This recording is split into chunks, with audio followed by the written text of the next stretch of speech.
Salam sejahtera, selamat pagi. Anda bersama saya, Hafiz Rosli, bersama rakan tugas saya, Hafiz Azaman. Dan ini adalah melihat kepada realiti rakyat pemulihan, di mana pemulihan akibat COVID-19 merupakan peringkat terpenting dalam usaha memastikan negara dapat bangkit lebih hebat daripada sebelumnya.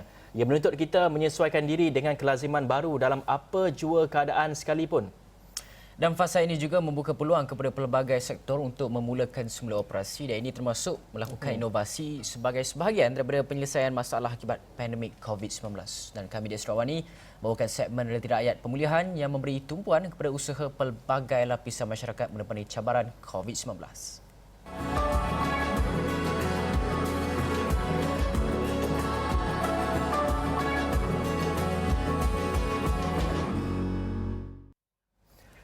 Dalam menghadapi detik sukar ketika kita berdepan dengan COVID-19, ramai yang dibuang kerja. Begitu juga hilang sumber pendapatan.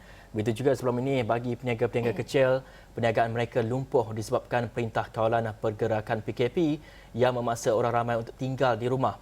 Dan bagi golongan wanita seperti ibu tunggal, suri rumah dari keluarga B40 sebagai contohnya, begitu juga dengan orang kelainan upaya OKU, ini merupakan detik sukar bagi mereka. Mujur, satu badan bukan kerajaan NGO Yayasan Wanita Malaysia ini tampil mengadakan satu projek bagi membantu golongan berkenaan melalui satu projek dapur rakyat.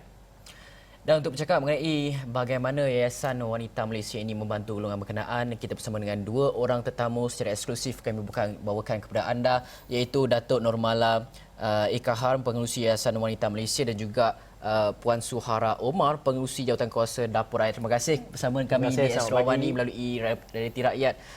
Pertama sekali mungkin kita nak mengenali terlebih dahulu Yayasan Wanita Malaysia ini. Mungkin Datuk boleh ceritakan mengenai perkara ini. Apa itu Yayasan Wanita, dia punya objektifnya, kenapa ia ditubuhkan dan mengapa ia begitu penting dalam konteks wanita, memperkasakan wanita Malaysia ini. Ya, Assalamualaikum. Ya, terima kasih kerana menjemput kami ke studio pada pagi ini.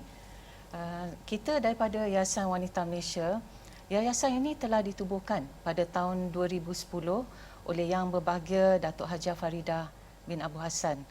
Beliau adalah salah seorang Sri Kandi yang telah banyak berbakti membuat berbagai program dan aktiviti untuk meringankan beban rakyat, khususnya golongan wanita.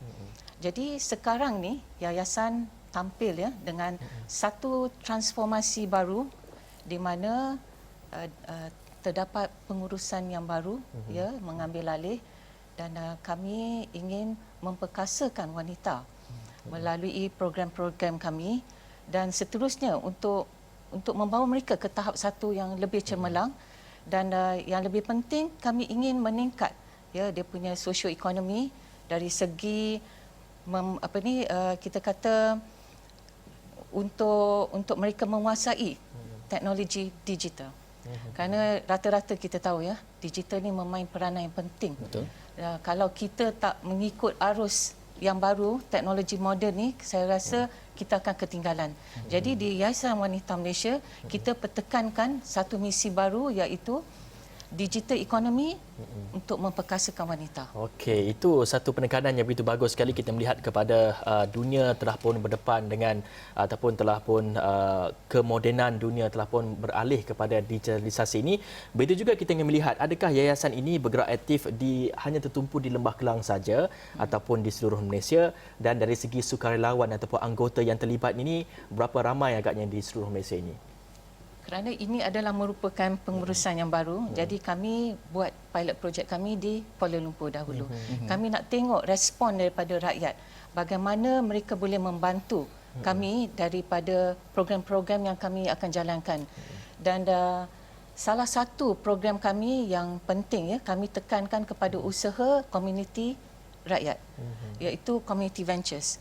Di mana dalam program-program beginilah kami dapat membantu beberapa golongan wanita, terutamanya golongan wanita ibu-ibu tunggal, OKU, wanita luar bandar, dan juga kepada wanita yang di dalam bandar. Terdapat ramai yang tidak berkemampuan pada masa kini. Jadi program ni saya rasa adalah bersesuaian untuk membantu mereka. Dan kami ada membuat kerja-kerja kebajikan di beberapa tempat dan salah satunya kami pernah melawat baru-baru ini di kawasan Kepong ya. Terdapat ramai ibu-ibu yang tidak bermampu untuk menyara keluarga mereka. Kesian ya, kita kesian. Kalau dulu masa PKP ramai orang yang rasa masalah, tak dapat nak keluar, tak ada makanan nak beli, tapi mereka ada duit. Jadi boleh panggil orang datang hantar makanan. Tetapi saya lihat dari sudut yang lain, di mana pada masa itu juga ramai yang tidak ada duit dan tidak ada pekerjaan, hilang pekerjaan dan tidak mampu membeli makanan. Di situlah timbul cetusan idea program Dapur Rakyat ini. Dan semasa kami ingin melancarkan Dapur Rakyat, kan masa tu PKP. Jadi saya nak mencari siapa rakan-rakan yang boleh membantu yayasan. Ya, kebetulan saya difahamkan melalui beberapa maklumat yang saya dapat, Puan Suhara kita ni adalah daripada pengasas kepada Hope Kitchen Malaysia. Beliau telah pun mula membuat kerja-kerja amal ni, membantu kawan-kawannya dulu dan ibu-ibu tunggal yang lain. Dan saya rasa terpanggil untuk panggil dia bekerjasama dengan yayasan. Di situlah cetusan idea Dapur Rakyat untuk membantu kaum-kaum ibu yang tidak ada pekerjaan, yang tidak mampu mencari pekerjaan dan tidak ada pendapatan. Dan Dapur Rakyat ni saya yakin kerana kami telah pun menjalankan program ini dan saya nampak ada keberkesanannya. Dan alhamdulillah sokongan yang baik, sambutan yang baik telah kami terima sehingga hari ini. Puan Suhara pula, kalau kita nak lihat program Dapur Rakyat ini, apa konsep yang cuba diketengahkan oleh Dapur Rakyat? Okey, Dapur Rakyat ni sebenarnya dapur dari rakyat kepada rakyat. Jadi kita berkonsepkan orang yang memasak tu adalah rakyat kita sendiri. Pilot project yang kami jalankan ni sebenarnya masa saya jumpa Datuk Mala pada peringkat awal, kita dah berbincang dan as Datuk Mala mention tadi, saya mula dengan Hope Kitchen. Memang kita mencari ibu-ibu tunggal dan juga B40 untuk kita ajar dia memasak. Ya, kita sebenarnya kan train the mothers tu daripada macam mana nak membersihkan bahan-bahan mentah. Macam mana kita ada standard SOP daripada mula membersihkan sampailah ke packaging. Okey, jadi kita memang ada standard SOP untuk yang itu semua. Jadi sebab kita mementingkan kualiti. Bila Datuk Mala panggil saya untuk berkolaborasi dengan ni, saya dengan senang hati menerima pelawaan beliau kerana ini adalah merupakan satu peluang yang sangat baik untuk ibu-ibu tunggal ni melangkah lebih jauh. Kerana yayasan menyediakan satu platform yang lebih besar. So apa yang kita buat dari Dapur Rakyat, kita mengadaptasikan konsep yang sama dengan Hope Kitchen Malaysia, di mana kita ada a few steps ya, macam contoh dia ibu-ibu tunggal memasak, kemudian kita menjual. Dan juga ibu-ibu tunggal ni kita akan buat charity ataupun donation drive di mana ibu-ibu ni akan memasak dan mereka akan mendapat income. Okay. And at the same time kita juga memberi makan kepada orang-orang yang memerlukan. Macam kita tahu semua selepas post COVID ni kan ramai maaf saya cakap memang ramai dah ke dalam kategori urban poor. Jadi walau ada yang banyak sangat yang dah tak ada kerja and all that. Jadi ramai betul yang kami jumpa yang sangat-sangat memerlukan. Jadi itulah sebenarnya apa konsep Dapur Rakyat, di mana kita memang mengambil rakyat kita sendiri untuk berkhidmat, untuk mendapat income, dan juga kita membantu rakyat kita sendiri untuk macam mungkin orang akan fikir makanan ni rakyat Malaysia semuanya akan ada walaupun susah macam mana sekalipun. Tapi kalau kita betul-betul turun padang, sebenarnya ramai sangat yang tak mampu, walaupun dalam kadang-kadang 2-3 hari kita jumpa pak cik atau mak cik, dia kata alhamdulillah saya dah tak makan masakan panas, makanan panas ni dah 3 hari. sebab hilang kerja. Itu baik. cerita apabila kita Yes. turun ke lapangan dan berjumpa dengan Yeah. orang ramai kan. Yeah. Kalau Puan Suara tak keberatan untuk kongsikan mengenai ini adalah keusahawanan sosial untuk membantu menyelesaikan masalah masyarakat itu sendiri. Yeah. Tapi dalam masa yang sama kita nak lihat kepada sudah pasti mereka di luar sana tertanya-tanya kalau kata pendapatan itu dapat diperoleh melalui dapur rakyat ini, jumlah pendapatannya bagaimana, berapa jumlahnya, dan ini sedikit sebanyak akan menarik ramai lagi untuk menyertai dapur rakyat kan. Ya. So kalau kata sedikit sebanyak pun ia tetap membantu ketika mana ia betul-betul diperlukan. Ya. Untuk ibu-ibu yang under Hope Kitchen punya training sekarang ni sebab dapur rakyat sekarang ni kita fokus more untuk menjual. Jadi untuk ibu-ibu yang susah yang kita memang ajar dan train diorang untuk memasak semua tu, lebih kurang dalam puratanya diorang boleh mendapat pendapatan antara 2,000 hingga 3,000 sebulan. InsyaAllah. 2,000 hingga 3,000 itu dah cukup Ya, bagus kan. sebenarnya bergantung kepada order tu. Jadi kita memang kita galakkan untuk rakyat sebab dapur rakyat ni memang semuanya berpusing pada rakyat. Jadi kita menggalakkan rakyat kita untuk membantu ibu tunggal ni dengan cara menderma. Cuma RM10 saja satu bungkus. Dan ibu-ibu ni akan earn macam tu, depends on the order. Dan kita akan distribute makanan tu pada orang-orang yang Saya tertarik dengan idea yang dibawakan dapur rakyat ni memberi bukan sahaja bantuan tetapi ia juga membawa peluang pekerjaan itu Ya, sendiri. betul. Untuk menjadi seorang keusahawanan. Perdana Menteri semalam baru menyatakan bahawa keusahawanan itu perlu dilihat sebagai salah satu sektor pekerjaan yang ditagih dan juga perlu membawa ia kepada satu lagi, bukan orang kata okey jangan makan gaji dan sebagainya, tengok sama bidang keusahawanan apa yang boleh kita lihat dalam perkara itu dan ia boleh dikembangkan dengan luas. Melalui dapur rakyat ini, wanita, ibu tunggal, wanita yang menjadi ketua keluarga itu, ini akan memberi manfaat yang begitu tinggi kepada mereka. Jadi Datuk rasakan bagaimana program keusahawanan melalui dapur rakyat ini mampu membentuk seorang usahawan wanita yang berjaya? Di yayasan kami memang menyediakan beberapa program dan aktiviti-aktiviti. Dan misi kami yang pertama sekali kita ingin mereka kalau boleh buat digital. Perniagaan dalam digital. Jadi misi kita sebenarnya digital economy untuk memperkasakan wanita. Daripada digital ini kami sediakan platform pelantar untuk mereka berniaga. Ya, di mana syarikat ini ada satu syarikat IT yang berkolaborasi dengan kami, akan membuatkan platform untuk mereka berniaga. Daripada sini mereka boleh menjadi satu usahawan yang berjaya. Dengan program-program yang kami sediakan. Kami ada sediakan training, soft skill training, kemahiran dalam IT, daripada segi gunting rambut.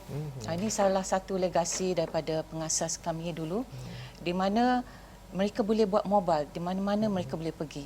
Dengan kit yang diberi, mereka boleh memotong rambut ke tempat-tempat yang mungkin yang tidak senang untuk orang datang ke kedai rambut. Ya. Lagi satu skill yang kami ingin utarakan adalah skill fashion. Fashion juga adalah penting, di mana khusus menjahit ni saya rasa amat penting bagi wanita. Betul. Sebagai satu pendapatan sampingan sebenarnya. Rata-rata kita tengok banyak kita pergi kedai di mananya wanita Melayu kita. Jadi selain daripada itu macam keusahawanan nak uruskan cash flow, nak marketkan produk dan sebagainya ada juga. Ya, kami ada khusus-khusus untuk membantu mereka. Dan apa yang kami buat baru-baru ini ialah kepada ibu-ibu tunggal yang mengambil bahagian dalam dapur rakyat, sekiranya pendapatan mereka boleh mencapai 2,000 ke atas konsisten pihak tekun saya difahamkan mahu membantu mereka untuk mereka menambah perniagaan mereka. Ataupun kalau mereka ingin khidmat nasihat, mereka boleh pergi ke tekun dan juga kepada SME. Baik, itu peranan yang dimainkan oleh... Alhamdulillah kami dapat usaha sama dan kerjasama dengan pihak-pihak agensi kerajaan ini. Baik, itu peranan yang dimainkan bukan saja menyediakan platform, memberikan latihan tapi memudahkan cara untuk menghubungkan peniaga-peniaga ataupun usahawan ni kepada agensi-agensi kerajaan supaya mereka ni dapat menerima bantuan dan sebagainya. Tapi kita akan berehat dulu seketika. Banyak lagi kita ingin mengetahui mengenai bagaimana inisiatif yang dijalankan oleh Yayasan Wanita Malaysia, begitu juga dengan projek Dapur Rakyat ini. Kita akan berehat dulu seketika. Kita kembali selepas ini.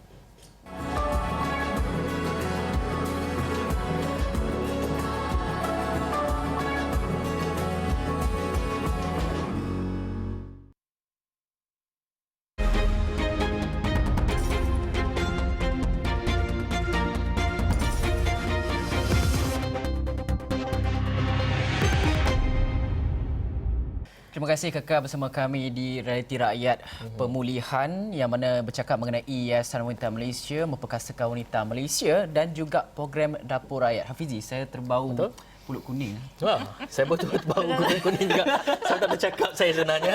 Alhamdulillah, mungkin kita dapat merasa sedikit air tangan daripada wanita-wanita perkasa di luar sana, usahawan-usahawan wanita yang telah pun mereka ni telah pun memulakan perniagaan mereka, dan saya ingin melihat kepada projek yang telah dijalankan, itu projek Dapur Rakyat ini inisiatif yang sangat baik, terutama kita melihat kepada sejak PKP yang lalu ini menjadi perhatian kerana ramai hilang pekerjaan dan juga hilang pendapatan dan sebagainya. Jadi terangkan sedikit mengenai bagaimana mereka ingin memasarkan produk mereka, adakah platform yang disediakan oleh Yayasan Wanita Malaysia ini sedikit sebanyak membantu mereka untuk go for digital sebenarnya. Ya, melalui pelantar kami akan pancarkan semua dalam IG dan FB, Facebook kami, tiap-tiap menu setiap hari. Jadi tugas rakyat kita bantulah wanita-wanita ini yang memasak, kerana setiap jualan ini akan pergi balik kepada mereka dan sebahagian akan digunakan untuk membantu lagi ibu-ibu tunggal yang lain. Jadi kita nak tahu apa agaknya jenis-jenis juadah yang dijualkan itu. Ya, dia difahamkan nampaknya depan mata kita ni menggiurkan. Sabar. Menu kita banyak, ya, ada lebih kurang 20 jenis yang kami ada sekarang ni. Jadi kami rotate menu tu setiap minggu, lain-lain waktu, lain hari, supaya semuanya ada peluang untuk membeli makanan dan merasa. Menu-menu kami memang semuanya special yang orang tak boleh buat dekat rumah. Contoh dia, dekat depan kita ni nasi pulut kuning dengan rendang daging. Mungkin kita dapat tengokkan sedikit. Ini pulut kuning. Wow. Cantik hiasannya. Kira ibu-ibu tunggal mereka ni ditolong. Kalau mereka tak tahu masak itu ini dan sebagainya, mereka tahu dapat pembelajaran daripada Dapur Rakyat ini dan cara memastikan bahawa kualiti produk yang disediakan itu. Kita sangat menjaga kualiti, presentation dan juga barang-barang mentah yang kita orang pilih memang semuanya sangat kita beri perhatian semua ni, sebab ialah kita nak bagi orang makan kan. Jadi benda-benda ni sangat-sangat penting, dan kami berdua pun memang cerewet. Jadi kami pastikan standard ataupun kualiti tu tak boleh kita compromise lah. Macam contoh dia, kita ada nasi dagang, nasi kerabu. Jadi kan menu-menu tu semua kan kita tak akan masak di rumah. Macam as you can see sini kan. Okey, lagi satu yang pasal ibu-ibu yang memasak ni, bila kita pilih diorang untuk masuk ke program Dapur Rakyat ni, ini semua adalah diorang punya kepakaran.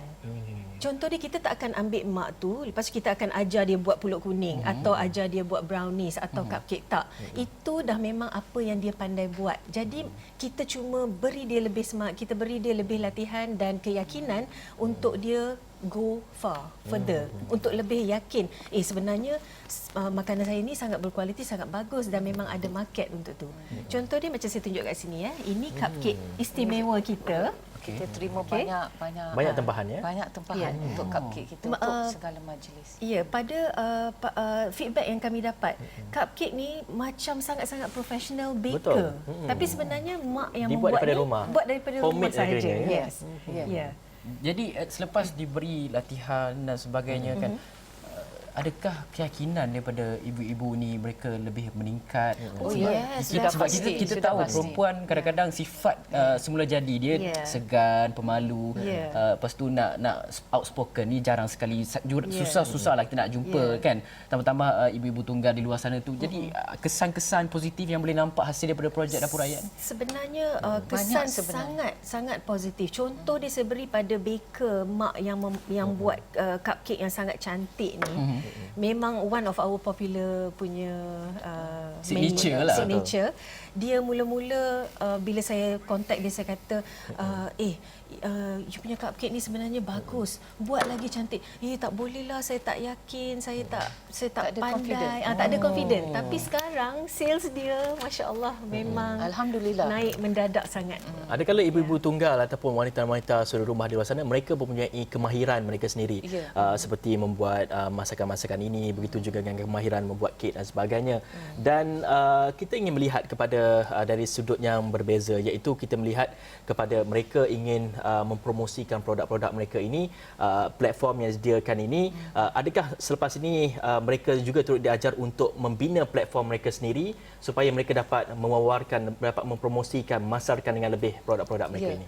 Harapan kami di yayasan adalah untuk melihat mereka sampai ke satu tahap yang boleh dibanggakan, di mana mereka boleh buat sendiri bisnes ni. Sebelum ni mereka tak mampu. Mereka tak ada platform, tak cukup modal. Bila dah ada konsisten, kami akan minta mereka pergi ke Tekun. Kerana Tekun menanti mereka. Kerana mereka ni konsisten, ada pendapatan. Ya, daripada situ mereka boleh tambah dengan mungkin buka kedai pun boleh, ya. Jadi kami akan dengan sukarelanya, dengan rela hatinya melepaskan mereka. Jadi kami akan ambil pula yang lain-lain masuk untuk dilatih dan masuk dalam program Dapur Rakyat. Datuk, kalau tadi Datuk cakap program ini buat masa sekarang ini berada di Lembah Kelang sahaja terlebih dahulu. Jadi ada perancangan di masa hadapan untuk pasti memastikan ada. perluasan program ini? Pada masa ni pasal kerana pandemik COVID ni, kami tak bolehlah nak pergi jauh-jauh. Faham. Nak berjumpa ramai orang, tetapi memang betul kami bermula di sini, tetapi harapan kami untuk pergi ke setiap negeri. Di mana tiap-tiap negeri itu pun boleh kami replicate Dapur Rakyat di sana. Datuk, kita pun sebenarnya tak banyak masa, tapi saya nak tanyakan kepada Datuk, pendapat Datuk setelah inisiatif projek Dapur Rakyat ini dilihat membuahkan hasil, meningkat pendapatan wanita di luar sana, terutama ibu tunggal dan sebagainya. Apa lagi yang Datuk rasakan diperlukan oleh wanita, golongan wanita untuk memastikan bahawa boleh memperkasakan mereka, pergi ke hadapan, malah melebihi daripada apa yang kaum lelaki ada? Apa yang diperlukan lagi sebenarnya? Mereka perlukan skill, kemahiran. Kerana tanpa ilmu, kita tak boleh pergi jauh. Sebab tu saya rasa rata-rata agensi-agensi kerajaan memang menyediakan banyak training. Jadi kami pun ada buat kolaborasi dengan agensi-agensi kerajaan untuk melatih mereka. Kemahiran yang saya rasa mereka perlu. Terutamanya di bidang IT. Digital ni penting kerana bisnes ni mesti kalau nak dikembangkan, nak berjaya, bukan hanya kita buat secara konvensional, kita harus buat secara digital. Itu pasti. Dan sedikit daripada Puan Suara, bagi mereka sebenarnya suri rumah di luar sana, ibu tunggal di luar sana, mungkin mereka menonton kita di Esra Awani ini, mereka ingin turut serta dalam platform yang disediakan ini. Bagaimana mereka boleh mohon ataupun ia boleh dimohon melalui aplikasi ataupun hanya daripada yayasan sendiri akan memilih ibu-ibu tunggal yang tertentu saja yang boleh join ini punya Mereka platform. boleh email kepada yayasan info@yayasanwanitamalaysia.org.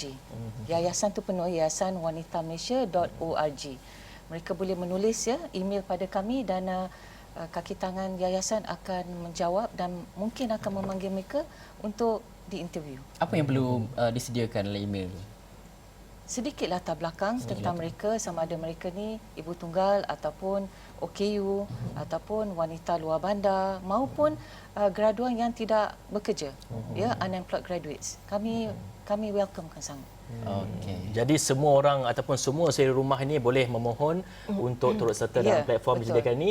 Bukan saja diberikan akan diberikan latihan, Ya. begitu juga dengan diberikan platform dan juga diberikan dari segi pemudah cara untuk menghubungkan dengan agensi-agensi kerajaan untuk mendapat bantuan yang selanjutnya. Baik, itu antara sedikit perkembangan satu inisiatif yang baik sekali. Betul. Kita dengar apabila kita melihat kepada isu PKP dan juga isu COVID-19 ini, ramai yang hilang mata pencarian. Jadi mungkin ini boleh dijadikan satu idea untuk anda yang di luar sana untuk menambahkan lagi pendapatan dan juga untuk anda memastikan anda tidak terputus perkara makanan, kerana wanita-wanita di luar sana banyak skill-skill dari segi masakan dan sebagainya. Betul. Tapi mereka tidak tahu ke mana mereka Harus nak salurkan skill-skill mereka ini. Jadi ini ada satu platform yang baik, Fizi. Ya, dan fokus perlu diberikan kepada golongan-golongan ataupun wanita yang tinggal di PPR, kerana berdasarkan UNICEF punya pendapatan laporan, mereka menyatakan bahawa betul. ramai wanita-wanita yang menjadi ketua keluarga di sana menyatakan bahawa mereka pendapatan mereka mengalami ketidaktentuan pada ketika ini. Betul. Dan kita boleh fokus kepada mereka yang berada di PPR dan sebagainya. Dan kita terima kasih kepada kedua-dua tetamu kita hari ini, Puan Suhara Omar, Pengerusi Jawatan Kuasa Dapur Rakyat, dan juga Datuk Nurmala Ikaha, Pengerusi Yayasan Wanita Malaysia, atas segala perkongsian mengenai projek Dapur Rakyat yang mengangkat dan juga memperkasakan golongan wanita Malaysia. Hafizi bukan wanita, so minta maaf lah. Okey, sekian saja daripada kami. Saya Hafizah Zaman. Okey, baik. Sekali lagi telefon akan rasa sedikit produk-produk yang diniagakan oleh wanita-wanita ini. Sekian daripada saya, Hafiz Rosli, bersama dengan Hafizah Zaman. Assalamualaikum warahmatullahi wabarakatuh. Bye.